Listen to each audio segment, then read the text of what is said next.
nag-istorbo ka na naman ang problema mo! Oh, eto! Yan. Ito ang pruweba kung gano'n ka sa laula. Pati yung ice candy na binibenta mo, may garapata!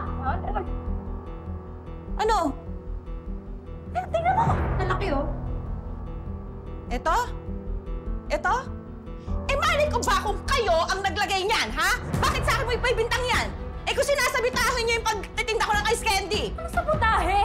Bakit ko lalagyan ng garapata yung pagkain ng anak ko? Bakit ko papakainin ng garapata yung bata? Eh, ikaw maluwag na talaga yung tornilyo dyan sa utak mo, eh, ha? O, ayan!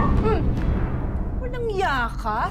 At talagang ginagalit mo ako, ha? Sige! Ha? Sige, kainin mo yan! Kainin mo! Leche ka! Ha? Ito! Iyan mo sa akin! Dito ka! Halika dito! Magbibintangan niyo po! Tama na po! Bumay mo lang! Isa ka pa! Ha? Isa ka pa! Manda ka, ha? Susumbong ko kayo kay Cap! Sige, magsumbong ka! Oo, talaga! Hoy, matama ka! Bumalik ka dito! Ano ka? Ako, man? Wala tayong laban kay Cap. Hindi ako natatakot kahit kanino po magsumbong yung babaeng yan! Nagkukas ka na!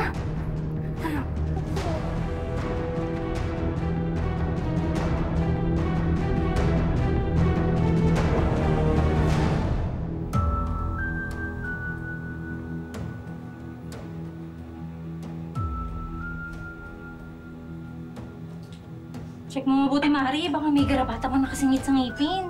Anak, may nararamdaman ka pa ba, ha? Patingin. Oh, bakit ka naiiyak? Ano ba nararamdaman mo? Sabihin mo sa akin, magsabi ka kay Mama, ha? Ano? Ma, ba't naman po ganun si Aling Sheila? Kinakawawa niya po yung mga alaga niya. Sabi po ng teacher ko, ang pet dapat inaalagaan at ang tao, best friend. Ano, kamusta yung bata? Oh, pare.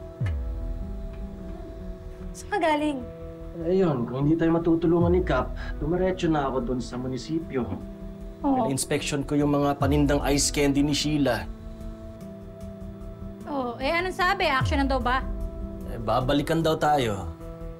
Naku, asa na naman tayo dyan? Busy sila sa munisipyo, eh. Lalo na ngayon kung yung kapitan na yung nakaupo dito. Reyna-reynahan yung Sheila niya, yung Reyna ng garapata. Ano ba yan? Ikaw, mahal. Sabihan mo ako kung gusto mong lumipat ng tira.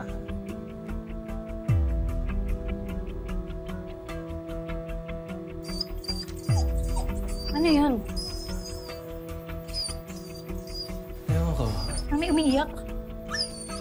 Sa kabila yata? Yung mga aso sa kabila. Oh, parang sa kabila yata. Sige. Nakalika. Dito, Cap. Tignan natin tapang ng mga yan. Laga.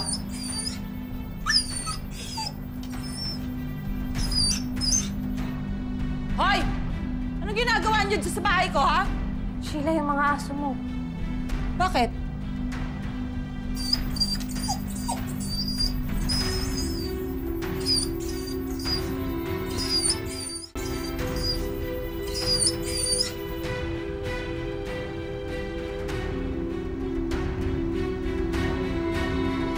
Sige po ba? Ako na lang magpakain sa kanya? Bawal sa'yo itong chocolate. Ay, nakakalason to sa'yo. Sige ka.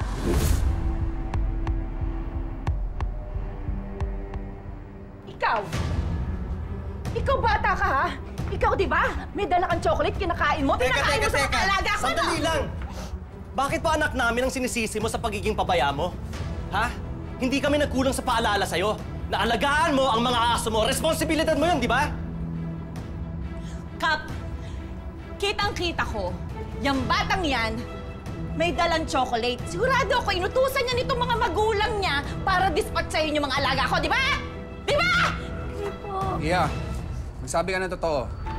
Pinakain mo ba ng tsokolate yung mga aso? Ma, wala po akong kasalanan. Siyempre si Sheila ang paniniwalaan nyo kasi... Kasi ano, siguraduhin mo mapapanindigan mo yung sunod mo sasabihin. Mabuti pa sumama kayong lahat sa barangay.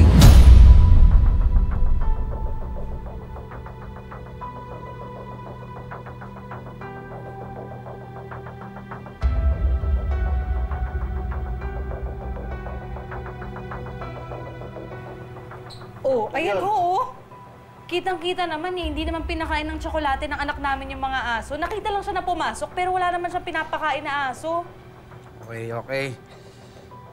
Sa pagkamatay ng mga aso ni Sheila, maaaring wala kayong kasalanan. Pero yung pananakit nyo kay Sheila, kailangan nyo yung pagbayaran. Pananakit? Kap, ako nagtatrabaho lang ako, ah. Nagtatrabaho ako ng maayos tapos sisiraan ako ng mga to. May garapata daw yung ice candy ko. Diyos ko naman, Kap! Eh talagang may garapatang ang ice candy mo. Imbento mo lang yan. Baka yung utak mo meron. Namatayan ka na ng mga aso, nagsisinungaling ka pa rin talaga. Alam nyo bang pwede kayong kasuhan sa ginagawa nyo kay Sheila?